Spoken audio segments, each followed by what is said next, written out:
کچھ دن پہلے مفتی تقی عثمانی صاحب کا ایک فتویٰ آیا جس میں انہوں نے کرپٹو کرنسی کو حرام قرار دیا ہے۔ اچھا، انہوں نے جس بنیاد کے اوپر کرپٹو کرنسی کو حرام قرار دیا ہے اس کی بڑی وجہ جو انہوں نے بیان کی ہے وہ یہ کی ہے کہ یہ کرپٹو کرنسی جو ہے یہ مال نہیں ہے، یہ مال نہیں ہے، اس وجہ سے یہ حرام ہے۔ اچھا، مال کیا ہوتا ہے؟ مال کی کتنی قسمیں ہیں میں ذرا آپ کو بتاتا ہوں۔ عام طور پہ فقہی اصطلاح جو ہے اس میں مال کی 3 قسمیں ہوتی ہیں۔ پہلی قسم عرف میں اس کی قیمت ہو، دوسری قسم جو ہے محفوظ ہو، اور تیسری قسم جو ہے وہ قابل فائدہ ہو، یعنی اس سے فائدہ اٹھایا جا سکتا ہو۔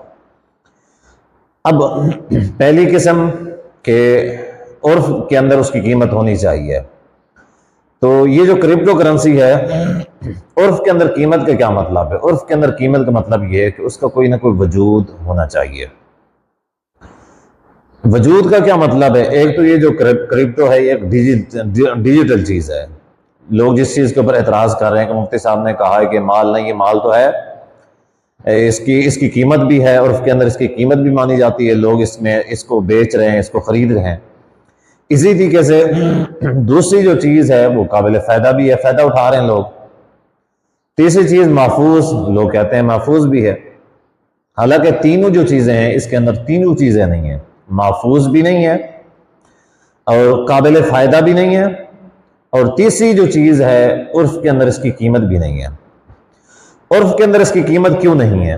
عرف کے اندر اس کی قیمت اس وجہ سے نہیں ہے کہ اس کا کوئی وجود نہیں ہے، اس کی کوئی قیمت نہیں۔ یہ کبھی جو ہے نا 50 مثال کے طور پہ کبھی 50% اوپر چلی جاتی ہے، کبھی نیچے چلی جاتی ہے، کبھی سستی کبھی مہنگی ہو جاتی ہے، تو ایک طریقے سے محفوظ بھی نہیں ہوئی اور عرف کے اندر اس کی قیمت بھی نہیں ہوئی۔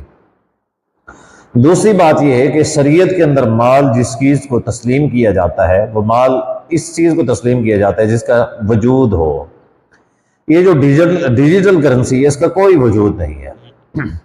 اس کا وجود کیوں نہیں ہے؟ اچھا، وہ جو لوگ اعتراض کرنے والے تھے وہ کہتے تھے بھی چونکہ مال عام طور پہ مفتی صاحب نے کہا ہے یہ مال نہیں ہے کیونکہ اس کی بیک کے اوپر کوئی اثاثہ نہیں ہے، تو کہا کہ پاکستان کی جو کرنسی ہے اس کی بیک کے اوپر بھی کوئی اثاثہ نہیں ہے، تو یہ بھی حرام ہے، پھر اس حساب سے اس کو بھی استعمال نہیں کرنا چاہیے۔ اچھا، لوگ یہ سمجھتے ہیں، انہوں نے اے آئی سے الٹے سیدھے سوال کر کے 2-4 باتیں الٹی سیدھی سمجھ لی، وہ یہ سمجھتے ہیں کہ مفتی صاحب کو نہیں پتا، ان کو زیادہ پتا ہے اس کا۔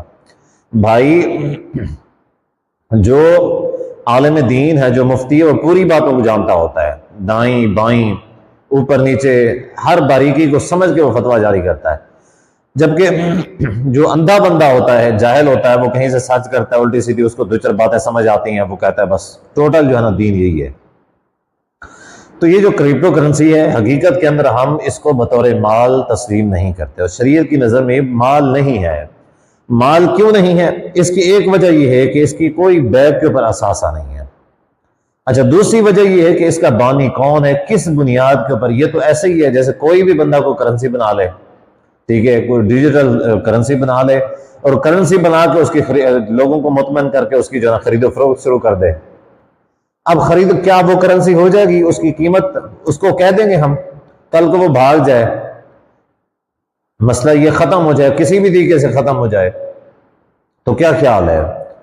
اس کی مال کی حیثیت ہے؟ باقی کوئی حیثیت نہیں۔ اگر لوگ اس کو خریدنا شروع کر دیں، کوئی نہیں ہے۔ لوگوں نے اگر اس کو بیچنا اور خریدنا شروع کر دیا، اس کا مطلب یہ نہیں ہے وہ مال بن گیا ہے، مطلب یہ ہے کہ لوگ غلط کام کر رہے ہیں۔ اب شریعت کو ہم نے لوگوں کے پیچھے نہیں چلانا، لوگوں کو شریعت کے پیچھے چلانا ہے۔ اب وہ بھاگ جائے، اس کی کوئی گارنٹی ہے؟ نہ تو اس کا وجود ہے، جس طرح پاکستان کے کرنسی نوٹوں کا وجود ہے، ایک ہارڈ چیز ہے، ہارڈ، اس کے اوپر کچھ بھی ہو سکتا ہے۔ کرپٹو کے اندر کچھ بھی ہو جائے، آپ اس کو کلیم نہیں کر سکتے، عدالت کے اندر نہیں جا سکتے، اس کا کوئی ثبوت نہیں پیش کر سکتے، اس کا کچھ نہیں کر سکتے، اب کسی کو پکڑ نہیں سکتے۔ پاکستان کے کرنسی نوٹ ہیں، ہارڈ چیز ہے، سافٹ چیز نہیں ہے۔ دوسری بات یہ ایک ملک کی کرنسی ہے جس کی گارنٹی دی ہوئی ہے کہ حامل حاضہ کو مطالبہ کے اوپر ادا کرے گا۔ اس کا مطلب کیا ہے؟ اس کا مطلب یہ ہے آپ چیک کسی کو دیتے ہیں، اگر وہ 2 نمبر چیک ہے آپ کے اوپر کیس ہو جائے گا۔ آپ اس کو نوٹ دیتے ہیں، 2 نمبر نوٹ ہے، آپ کے اوپر کیس ہو جائے گا۔ آپ اس کو نقل نوٹ دیتے ہیں، وہ کلیم کر سکتے ہیں ہاں بھائی یہ نقل نوٹ ہے، یہ اس کے اندر فلاں عیب ہے، یہ نوٹ چل نہیں سکتا۔ آپ کا نوٹ ایکسپائر ہو جاتا ہے، آپ بینک کے اندر جاتے ہیں، اس نوٹ کو جو ہے نا ایکسچینج کروا سکتے ہیں۔ حکومت اس چیز کی گارنٹی دیتی ہے اور حکومت اس چیز کے ذمہ دار ہے، باقاعدہ قانون نافذ کرنے والے ادارے اس چیز کے اوپر حرکت لیتے ہیں۔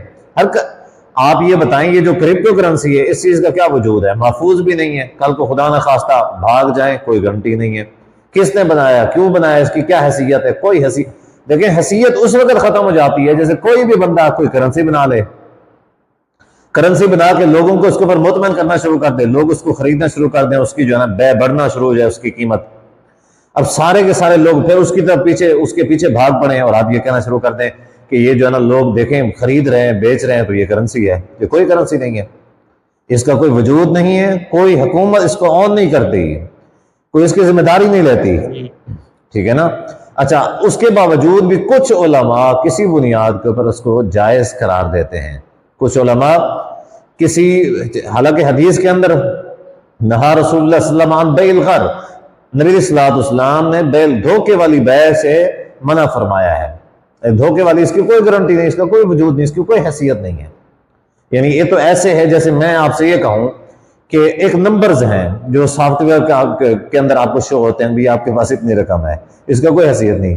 یہ تو ایسے ہے جیسے میں جو ہے نا ایک کرنسی بنا کے لانچ کر دوں، لوگوں سے پیسے لینا شروع کر دوں بھی یہ آپ کے اکاؤنٹ میں اتنے پیسے ٹرانسفر کر دیے، اتنے پیسے ٹرانسفر کر دیے۔ یا خیالی دنیا کے اندر مثال کے طور پہ میں کہوں میرے پاس یہ فلاں والا آئی فون ہے، یہ اتنے کا ہے، دوسرا بندہ کیا کرے، دوسرا بندہ اس کو خرید لے، اب وہ آگے بیچنا شروع کر دے، اس کی تصویر ہی ہو مثال کے طور پہ آئی فون کی، یہ آئی فون ہے، یہ میں اس کو بیچ رہا ہوں اتنے کا، 5 لاکھ کا بیچ رہا ہوں۔ اگلا بندہ خرید لیتا ہے، وہ تصویر کا جو ہے نا حقوق اس کو میں ادا کر دیتا ہوں، یہ تصویر اس کو دے دیتا ہوں، اگلا جا کے اس کو 6 لاکھ کا بیچ دیتا ہے، یہ جتنے کا بھی بیچتا ہے۔ پھر آگے سے اس چیز کا کاروبار شروع ہو گیا ہے، بھی آئی فون ہے، یہ کار ہے اس کی تصویر ہے، یہ فلاں چیز اس کی تصویر ہے، تو کیا اس کی قیمت ہو جائے گی؟ کوئی قیمت نہیں۔ ہر چیز کار ہے اس کی قیمت ہے، ہر چیز موبائل ہے، آئی فون ہے اس کی قیمت ہے۔ آپ اس کی 30 تصویروں کو، اس کے نمبرز کو بیچ خرید نہیں سکتے۔ تو یہی چیز ہے کہ یہ جو کرپٹو ہے یہ کوئی مال نہیں ہے، اور شریعت کے اندر جو چیز مال نہیں ہے وہ حرام ہے، اس کی خرید و فروخت، اس کی تجارت یہ قابل فائدہ نہیں ہے۔ اچھا، قابل فائدہ اس وجہ سے نہیں ہے کہ اس کو آپ کیا کرتے ہیں، گولڈ ہے، سونا ہے، چاندی ہے، وہ کیا ہے، وہ ایک کرنسی ہے، آپ اس کو بیچ بھی سکتے ہیں، خرید بھی سکتے ہیں، اس کو دوسری چیزوں کے اندر استعمال بھی کر سکتے ہیں، ٹھیک ہے، ٹیکنالوجی کے اندر استعمال ہوتا ہے۔ دوسرا یہ کہ جیولری کے اندر استعمال ہوتا ہے۔ پاکستانی نوٹ ہے، اس کی حکومت گارنٹی دیتی ہے، اگرچہ اس کی بیگ کے اوپر کوئی اثاثہ نہیں ہے، حکومت گارنٹی دیتی ہے، اور ہارڈ میں چیز ہے، ہارڈ کے اندر ہے، حکومت اس کی گارنٹی دیتی ہے، اور پاکستان کے اندر چل رہا ہے، اس کا کوئی اس کو ریجیکٹ کر ہی نہیں سکتا کوئی، ٹھیک ہے، اگر کوئی ریجیکٹ کرے گا اس کے خلاف قانونی کارروائی ہوگی، اور جب ریجیکٹ ہوگا تو حکومت کی بنیاد کے اوپر ریجیکٹ ہوگا، جب حکومت کہے گی کہ ہاں بھئی یہ اب قابل استعمال نہیں ہے، اس کو ختم کر دیا جائے، اور اس کا قانون حکومت بنائے گی، ایسا نہیں آٹومیٹک ختم ہو جائے گا۔ تو یہ جو کرپٹو ہے یہ حرام ہے، حرام ہونے کی وجہ یہ کہ یہ کوئی مال نہیں ہے۔ حدیث کے اندر نبی صلی اللہ علیہ وسلم نے فرمایا ہے کہ دع ما یریبک الی ما لا یریبک، کہ جو شک والی چیز ہے اس کو چھوڑ کے اس چیز کی طرف جایا جائے جس کے اندر شک موجود نہ ہو۔